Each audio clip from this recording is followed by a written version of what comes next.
here. Perfect. And we are so honored to be here with our beautiful sister, Brooke Bierhaus, which we were just laughing about because Bierhaus and burger is the ultimate like peanut butter and jelly. So we were just talking about that. But our beautiful sister, Brooke, we're so excited and so happy that we finally get to put faces and voices actually together. And as we share, you wear so many hats. You are a documentary filmmaker, you are a photographer. Come to find out, you are a what type of anthropologist, so to speak? Self-proclaimed coffee anthropologist, which I we can know. get into. Yes. We're coffee aficionados, so we're good. And you are such a beautiful light and such a beautiful soul. And just watching your journey. So, Brooke, this is the world. This is our sister Brooke. Oh, I love Hi, Brooke. Welcome. Thanks so much for having me on. I'm so excited, like you said too. It's so great to be able to share this conversation with it being live and with other brothers and sisters. It's just so nice. It is. And this, which I didn't realize how long ago you received your intention stick, which you just filled us in that it was over 3 years ago from your stepfather, correct? Yeah. And I can't wait for Marla and I to hear your story, because you had just shared, besides all the beautiful documentaries around the world, but you had just shared with us, no coincidences, how many countries did you say this was in? 22. This Okay. has been with me in 22. Yep. Okay, so you realize that Marla and I received 22 intentions. What? That's how many words we received. I looked that together. Yeah, I didn't. So you can't make this up. And you already know 22 is 11:11. Yeah. With our blessings and angels and validation. So I am seriously so excited for you to share your journey, your story, how you received it, and how and whom, and your intentions, and something really powerful you just mentioned prior to us coming on, of what took place in Israel. But I want to start with your journey. So me, as you already know, I can talk for 9 hours, and I love that you can as well, by the way. Yep. So we're going to hold space for you and let you share your story, and we'll kind of chime in. So great. The floor is yours.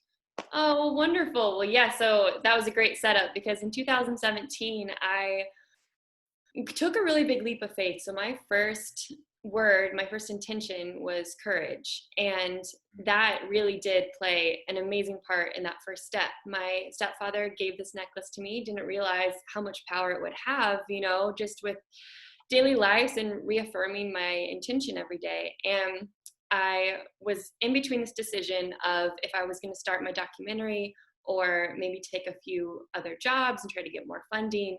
I sold my car in 2017 and used that money to start the initial filming for my feature-length documentary, which is out now on Amazon Prime. It's called The Connected Cup, and it highlights 9 countries and 9 different languages. And it's all, this premise is that we all speak this global language of connection through a cup of coffee or tea, that we can share space, like you said, and be able to hold conversations and really understand each other regardless of what language you speak. And I took a very easy concept, coffee, right? And I made it probably way more complicated than it needed to be. But I just love that idea that that coffee connects us all. And then I incorporated tea. So in 2017, I set off on, it was filming in 9 countries, but in between that, there were a lot of other places I was able to visit and work and try to get little interim pieces of work throughout the different countries and nonprofits, photography. I was really trying to hone in on my craft while telling the story that I felt a lot of responsibility towards. A lot of people allowed me to share their stories, and they were very vulnerable and honest with me, and that shows in the film. And so I actually ended up losing my intentions like the written out, which I think maybe worked out for me because I had to write my own. And so I started writing little scrolls and I'd put it in. And a lot of the times it was just, adaptability is in there right now. But a lot of the times I'll write something that maybe someone had told me, or a little like poem, or, anything that I feel maybe my intention needs to be. And I kind of like that only because sometimes I don't use my own voice, and that's this 3-year journey too, was not just enhancing other voices, but, using my own. So that is a long-winded way of telling you what I've been up to. So let me know It's not if long you want at all. to, if you want to unpack anything. Yes, Oh perfect. my goodness. There is so much to unpack. Right? Yeah. Right? And, going back to it, you had said you visited the 22 countries. Can't make that up, by the way. And we have 22 intentions that intentionally came alongside with the intention stick. And we found out later that the 22 intentions weren't just 22, that each one, according to Kabbalah, has 72 different interpretations. Wow. So when you say adaptability, because it goes back to the I am presence, and why we received those 22 words, they weren't words that Scott and I chose, they were 22 intentions that we received. Right. And I know you understand that, but someone may be watching this for the first time and they're like, what do you mean received? So I know you understand meditation or quieting our minds and just kind of blocking out all the noise. So when we breathe, or we just quiet ourselves down or close our eyes, we receive all of these beautiful messages, right? The image, or why did a friend pop in, or a word, or something. And that is when we say we received, right? We all have the ability to receive. We're all the same. We're not better than anyone else in this world, or worse. We're all the same.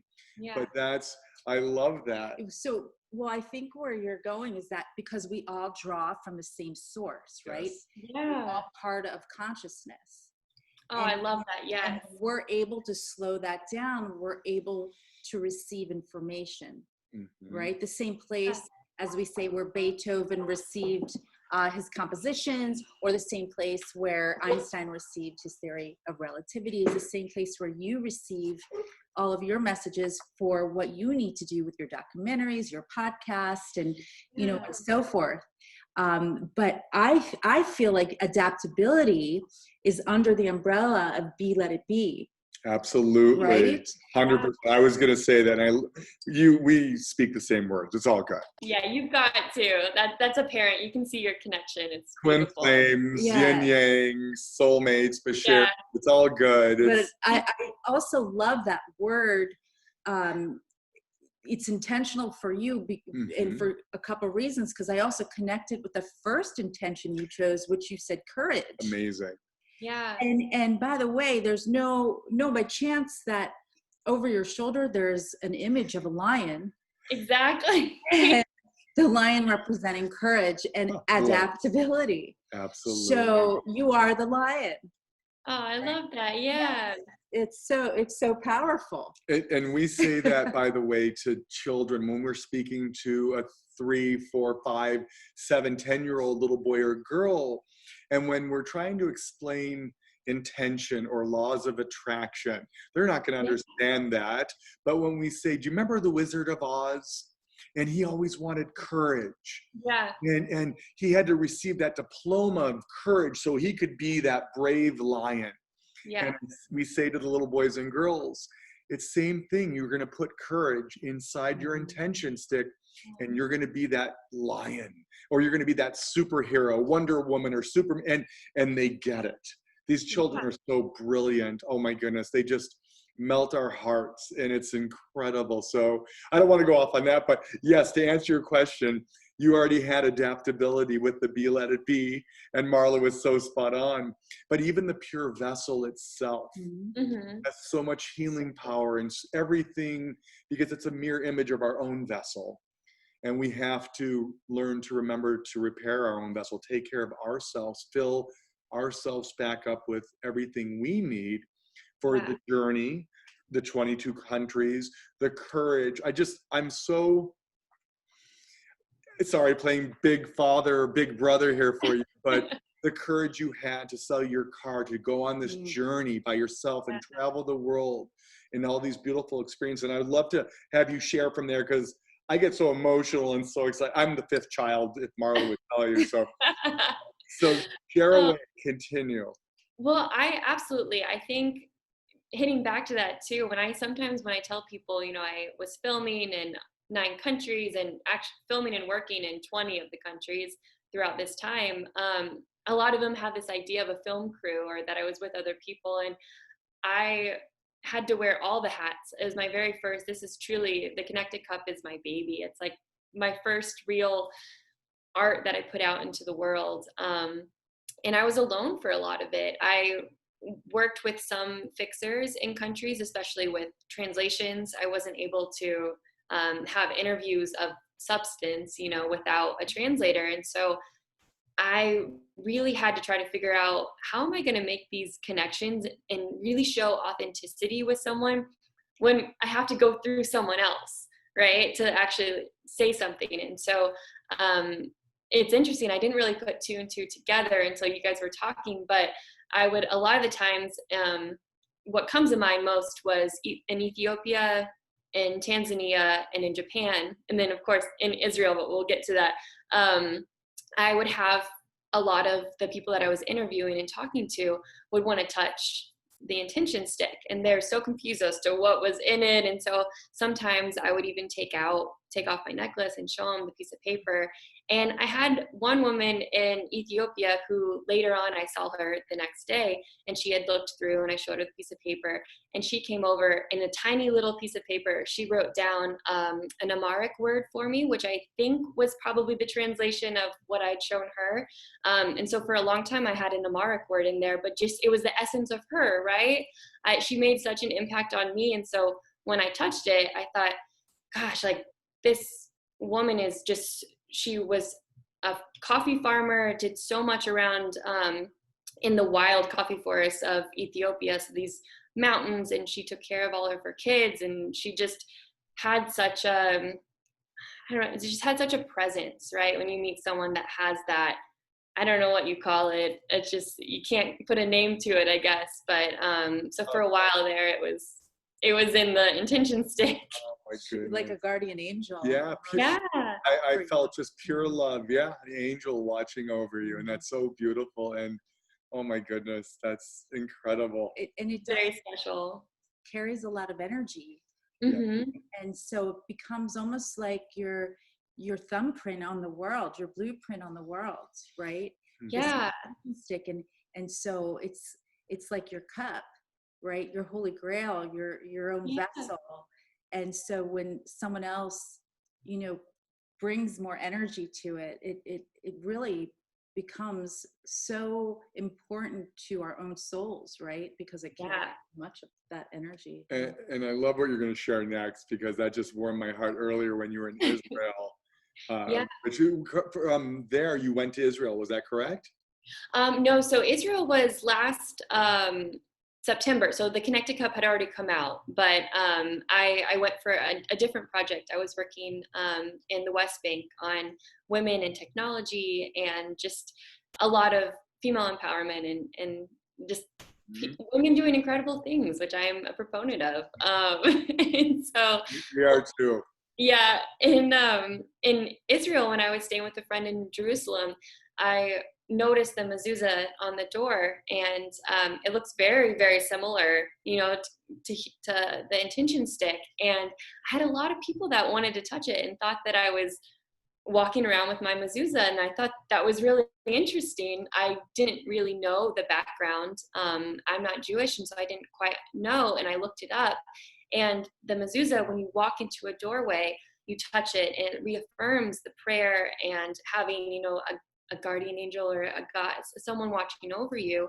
And so I started really touching my intention stick anytime I felt, overwhelmed or scared, or I've noticed I do it when I'm thinking a lot too, because if I'm writing or I'm editing, staying true to my authentic self, I hold on to it and think about all the intentions that were there. So it's really interesting to see that, I didn't know that before, but because of the intention stick sparking these conversations, I was able to see, okay, so what is the essence of a mezuzah? Why is it important? And those conversations just went deeper than me seeing it on the side of a door and walking past it. So. Right. Oh my goodness, that is so beautiful. And I'll share with you in a moment, but Good. it's funny because when Marla and I travel around the world and we're working with spiritual leaders around the world and religious leaders around the world and so many others, doctors and therapists and children and adults and you name it. This is obviously for everyone, which you can't usually say. Right. But what's so powerful when talking with a lot of the religious leaders, or especially rabbis, or in Jerusalem, they understood how this was much more powerful than a mezuzah. This had nothing to do with that going on a different level, a different plane, going back to creation, what we received. And it's hard sometimes to explain that to someone. What are you talking about? Yeah. It's not that, oh my goodness, well, we know this. It's not. We have to explain things because we weren't taught those certain things about spirituality or really deep studies or spiritual studies, because most of this world, as you may have seen, is based on fear versus love. And we have to continue to approach everyone we speak with kindness and compassion and talking with them, not trying to talk down or at them. Right. We're given these gifts, these tools, the knowledge, the wisdom, the platforms to also inspire or help someone else gain that wisdom, that knowledge to better themselves. Because if we would only keep that for ourselves, that's selfish. Exactly. That's not why we were given it in the first day. We're all given these gifts. We just have to learn why and what to do with them. So what Marla was saying when after we spoke in London and then at the castle with 16 world leaders, we stayed and slept at the castle in November for 3 days. And then we spoke with our beautiful brother who is a Muslim and a Sufi master, and standing side by side, Jewish, Muslim, Christian, black, white, pink, yellow, brown as one, which we all are, but this world forgot. From London, from Windsor Castle, we went to Israel and we spoke all together in Haifa and then in Tel Aviv and then in Jerusalem. And I don't know if we shared this yet, but there's a reason we're sharing this tonight, right before Friday night, the Sabbath. Yeah. And so Marla and I had a vision that not only, yes, we've been to Israel several times, and yes, we do prayers at the wall or underneath in the tunnels or in very special places, but Marla and I just kept having this overwhelming download of we have to place an intention stick into the wall. And wow. and we're like, we're going to Jerusalem and we're going to place this intention stick in the wall and we're going to just put blessings out and yada, yada, yada. Yeah. Well, we say, what makes God laugh? Telling right. Telling him your plans. So so we show up and we're ready to go and slap in the face. No, you can't go here, and no, you can't go there. And it's really starting to weigh on me. And I mean, to the point I have such patience. I mean, and yes, you can get tested to that point of tilt. And Marla saw that in me. Like, she knew, like, what did you say? So it was like pushback. It was slap. It's like, no, it's not working. And she's feeling that. He was getting so anxious and frustrated. And I don't understand. Why is this not working? Why do I keep getting, the wrong answers? It should be easy. Right. This should just flow. This should be organic. And this isn't about Marla and I. This is for the world, for humanity. So he's thinking, why is this not working? But you could see the frustration. Yeah. And I said to him, okay, first of all, stand still, breathe, get grounded. Mm-hmm. And I said, does this have to be done today? Is this something that needs to be done today? And, have that answer come from your gut. Yeah. Not from, from here, not from here. Right. And he said, it has to be done today. It has to be. I said, okay, well, it has to be done. Well, you know what? Sometimes you need to slow down to really pay attention to what's happening, because sometimes we go in to a situation, like Scott just said, this is what's going to happen, and it's coming from the wrong reasons or the wrong place. Wow. Right. And that he needed to be redirected. I needed to be humbled. And he needed to get to a place of humility, because again, he was starting to come from ego, even though his intention wasn't from ego. Yeah. It started to come from ego because he said, this is the way it has to be done. Right. That's hard. Yeah. That's right. But when he got still and really understood what was going on and embraced the moment, embraced the challenge that was showing up for him, that it was a beautiful moment and not a frustrating moment, but a beautiful moment for him to really understand that this is a moment for me to do this with humility. Wow. World.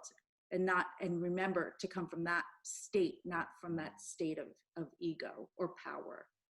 So thank you for sharing that. And so we took one of the original intention sticks, one of the very first ones. And Marla and I held, of course, the package with the intentions. And we did the blessings as we would for anyone around the world. And the 3 words we chose to place in the intention stick wasn't for an individual, it was for the world. And our 3 words, because you understand the vibration of 3, was peace, kindness, and love. For the world, that everyone in this world should receive that peace, not only for themselves. Yeah. Right. Or actually, was it one? It was peace, love, and oneness. Sorry, I get so. It was peace. Yeah.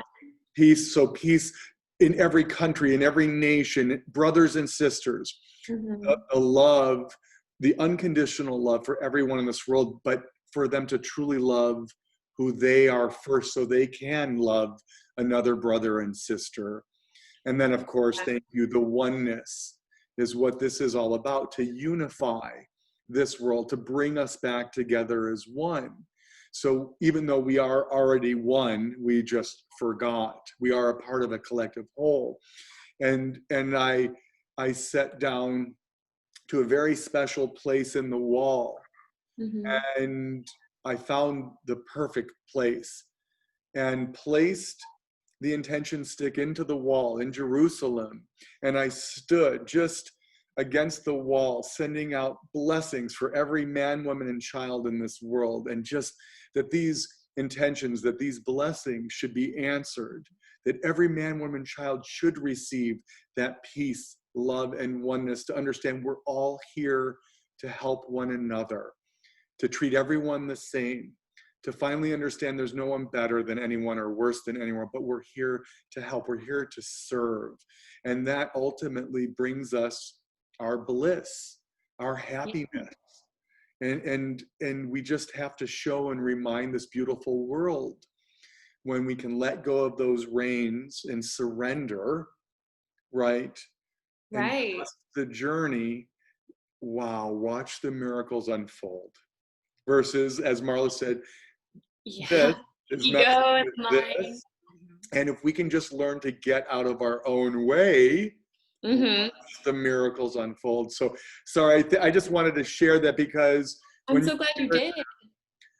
Well, I don't think we shared that. It's so beautiful. So thank you for that part. I know there's more I want you to share, but still, it brought out something. You're able to share that, and that was really special. So thank you for sharing that. Oh, it's with pleasure. Are you kidding?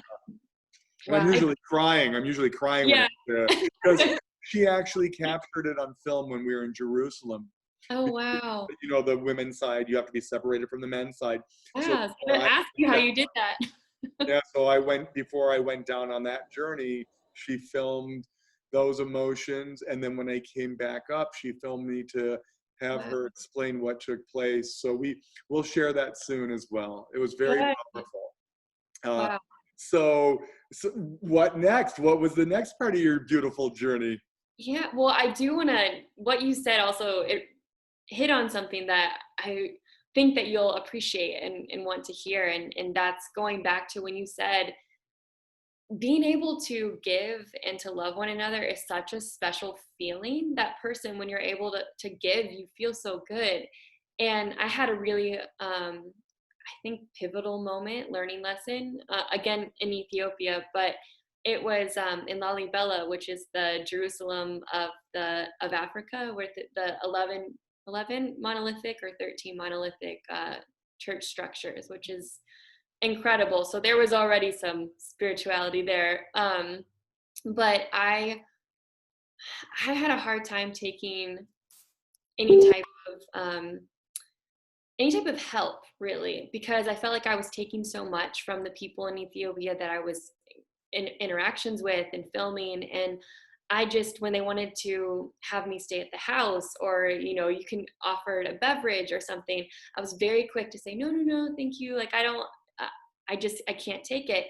And a good friend of mine, Muli, he was there and he was translating for me. And he was like, you're taking away their ability to feel like they can give you something. And I had to reframe it. And I was like, I feel good when I'm giving. And so why would I take away that special moment for them to feel that way? And it totally changed my whole perspective on life and with everything. And it's forever a learning obstacle for me, because I still have a hard time taking help, or I don't want to call it a handout, but, you know, I just have a hard time accepting gifts and receiving. And so for me to reframe it and know how good I feel when I give was very life-changing. Well, yeah, Brooke, I think that's something that many of us suffer from. Mm-hmm. Yeah. That most of us are givers. And Right. really hard on us to accept from other people, gifts from other people, right? Mm-hmm. And you know, because probably like you, we were taught those from our parents, right? Yeah. To do for yourself, right? But how I explain it to people is, how do you feel when you give? Mm-hmm. You know how good that feels to you. Yeah. And by not allowing someone else to do the same for you is taking away their experience of feeling something of compassion or kindness or love within inside of themselves. 1,000%. So it's really you're right, such a great lesson in life to allow people to give to us, as hard as it may be for us, because we know how it feels and we want them to feel the same way. Right. Yeah. She finally had to tell me one time just that, because we would have so many people. We've always given, even since we've been kids. Yeah. Like, so many of our friends and different people from around the world always, here's tickets for this, and you got to go here, and oh my god, and I'm like, no, we're good, we're fine. Yeah. Okay. And believe me, it was a lot, and I just, same thing. I had a very hard time, even though I would love to have gone to all the events and Yeah. But I'm not that person, because same thing. I didn't want to take, even though, and Marla said the same thing. Think about when you give to someone, how it makes you feel. Mm-hmm. And for you not to accept that gift that they're offering to you, or Marla and I, it's the same thing. So it was a beautiful lesson. Thank you for sharing that, because it's, again, that reminder, or to share with someone who's seeing this right now. It's okay to receive, because it's making someone else feel so good about themselves by doing that act of kindness. Oh, love that. Thank you so much, because I forgot about how important that is to share with people. Yeah. Well, I'm glad it's a conversation just naturally is bringing up so much that we have, you know, like on my end, and I hope on your end too. But oh my goodness.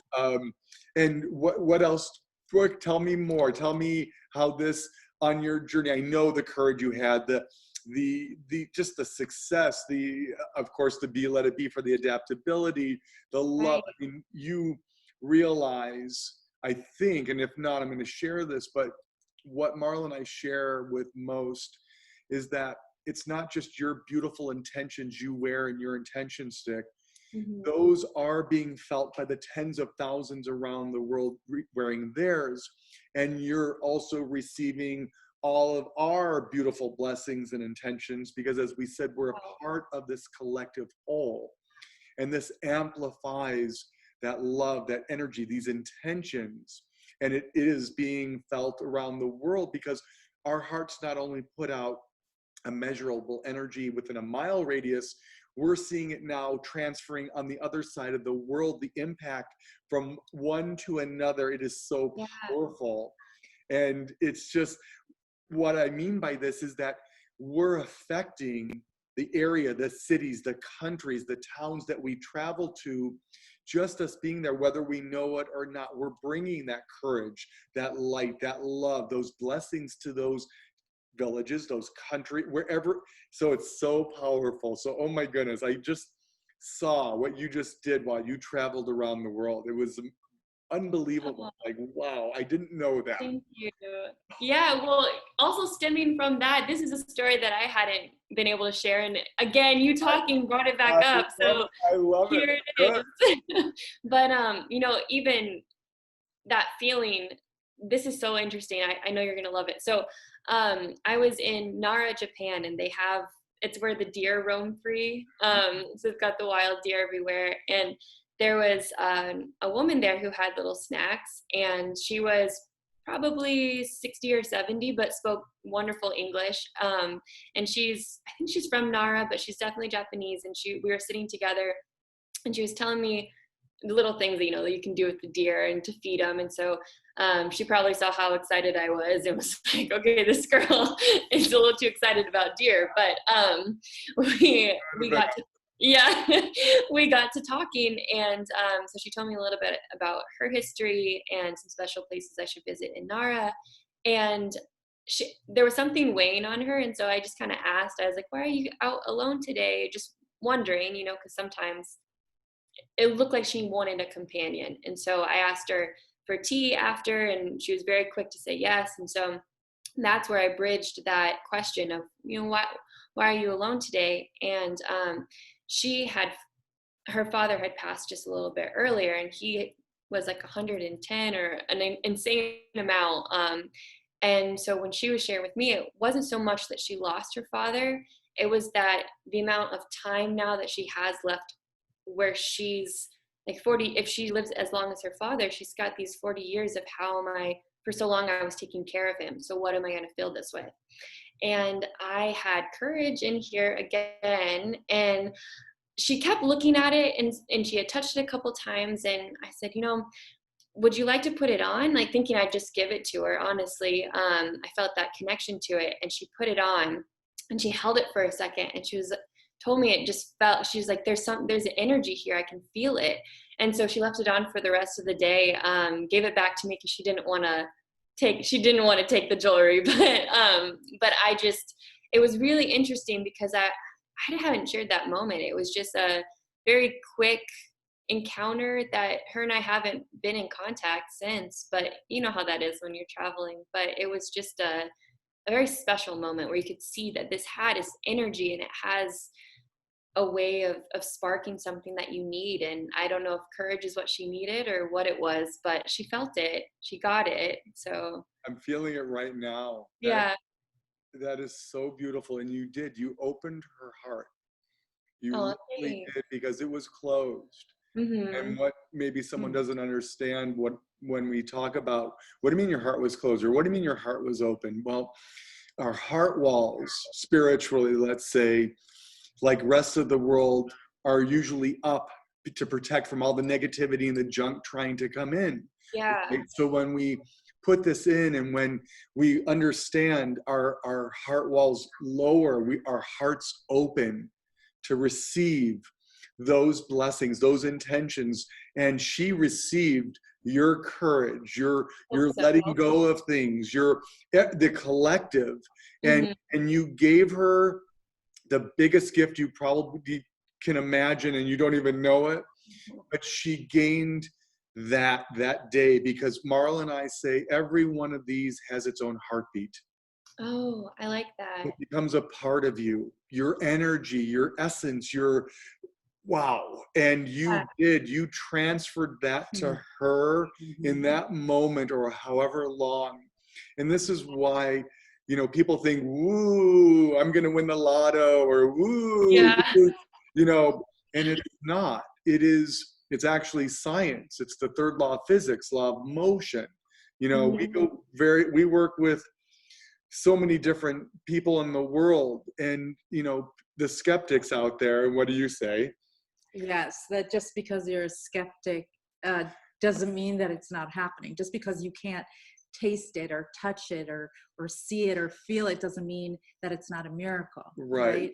And yes, and how, just to take off from what you're saying, I felt the exact same thing, of course, that this was her key, the key to her heart, the key to her soul even deeper, that it was able to open her up to experience exactly what you were feeling, to allow her to continue on her journey on the right path. Yes. And she's going to have another 40 blessed years of helping others. Yes. I saw that. Yeah. I saw that. And there was a couple at 90 and 91 years of age that received their intention sticks. And they both said to Marla and I, we still have so much more we need to do. They got it. They got it. There's nothing ever too late in life to change. Right? Because we don't want to ever be, God forbid, at end of life before we transition. Yeah. To say, what if I've lived my life all wrong? Right? Knowing that we could have touched just one more soul, one more person, one more smile, one more act of kindness. And we will never stop doing that. And this is why and we say you, Brooke, are as important to this as Marla and I, because this is about us collectively. And something we're getting ready, which you don't know, on 11/11 of this year, a global launch, a global impact of the intention stick for all of the at-risk children around the world. And so far it's been converted into 15 different languages. So we'll have your Japanese. Oh my gosh. Have the words in Swahili. We'll have the words in Hindi for you, and German, and all the countries that you visited. So everyone in those countries will be able to understand exactly the intentions that you have. That's so special. I'm seriously going to be able to send it out to so many. And all the questions I've had on this, now it transfers. Oh, I'm so excited.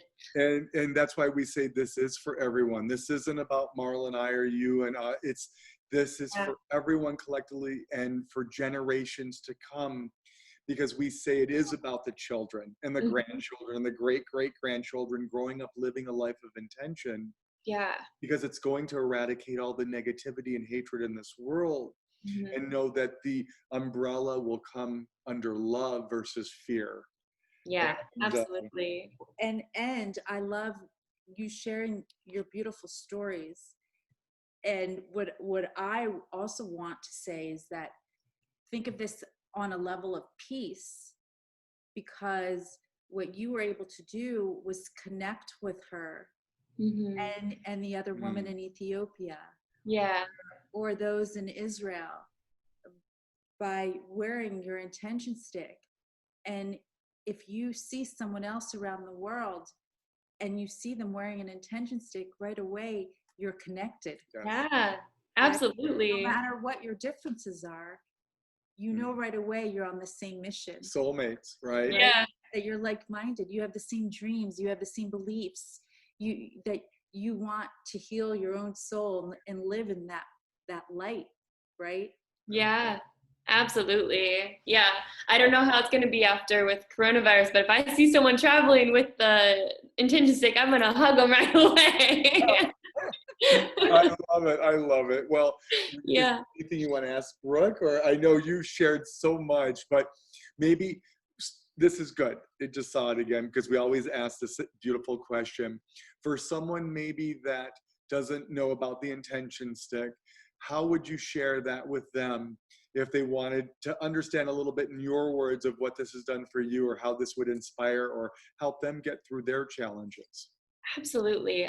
I have had to explain the intention stick, the necklace, a lot to people. And I always, the first thing I do when I talk about it is touch it, right? You said it, and here I am touching it, being like, my intention stick. So I usually say that we all have, it's like a vision board, right? We all have these ideas and these words or notions that we feel like can really help us, and we fall back on that. And we live by that. But what if you could touch your vision board? What if you could hold on to it and every day be reminded by it?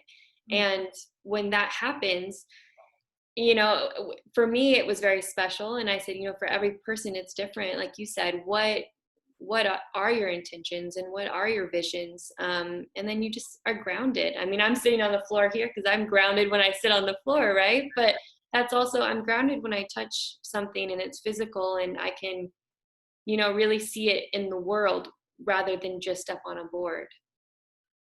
Yeah. That was so beautiful, and such a beautiful way of visually and speaking about that, because you're spot on, right? You're writing your own story. You're creating your own dreams. And Marla and I say, if your dreams don't scare you, you're not dreaming big enough. So we say to everyone, dream big, our brothers and our sisters, because one person can change the world. Because when we say in the Talmud, it says, when you save one soul, you save the world entirely. Right? That's very true. Yeah. And that's really saving 7 billion plus, and that's what we're here to do. And it's going to be from generation to generation. And seriously, I am so filled with your love and your light. It just like takes you, like our rosy red from your energy and your story. And we can't wait for later down on this journey to hear the next part of that adventure. And you already know you're with us every day. Oh, thank you so much. All of us every day, this beautiful collective. And I don't want this call to end, but if someone wanted to watch your movie, your documentary, or listen to your podcast, do you want to share where they can reach you or see? Absolutely. Yeah. So there's the website for the film is theconnectedcup.com. And then I also have, you can find it on Amazon Prime as well. But photography and video work is vidbee.org, vidbee.org. And I'm on Instagram at It's Brooke Bierhaus. If you want to follow me there, I always put up things about my podcast and other projects that I'm working on. So, and so thank you for sharing that, because I can't wait to see it. You'll have to message me all your hashtags and all your information, because we're going to tag you on all of the social media, because basically you're stuck with us is what we're saying, which you already know. Right. And we have to get you some new words, by the way. Thanks. Yes, we'll send it out with pleasure, and we'll follow up, because there's so much to unpack here. Yes. We're going to need a sleepover and a long weekend. We need Brooke Part 2. Brooke Part 2. Like it. Part 2. And you know our sign off, which one? We love you, we love you, we love you. We honor you, we honor you, we honor you. And we're sending you and your family and all of our brothers and sisters around the world blessings and intentions of gratitude, light, and love from our heart to you and all of you right now. So thank you for this beautiful call. Wow. Love you. Mwah. Thank you, Brooke. Thank you, Brooke. Thank you. See you soon. Good. I can't wait. Seriously, I can't wait. You think I'm kidding? Can't wait. I know you know. Mwah. Bye.